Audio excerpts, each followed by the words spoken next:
هنا تلقون اقوى دولمه يم الكرديه وسجاد. شلونك؟ يا اهلا شو وسهلا. اخبارك؟ الحمد لله الحمد لله. ايش عندك هنا؟ والله انا عندي دولمه، دا ابيع دولمه، اسوي تحضيرات دولمه، وعندي تجهيزات دولمه. هنا أنا ابيع الماعون ب2.5، وعندي اللفه ب1000.5. الفقير ياكل. اهم شيء الفقير. وعندي تجهيزات ب10,000 وما فوق. فتحي لي هاي جذريه. هي تقريبا هاي كل شغل يديك كلها؟ هي تقريبا، شوف تخبل، هي مصفطات تخبل.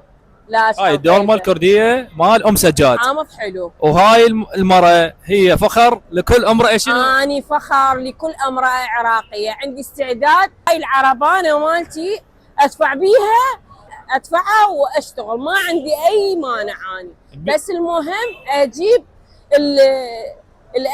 الاكل والشرب شرف يعني.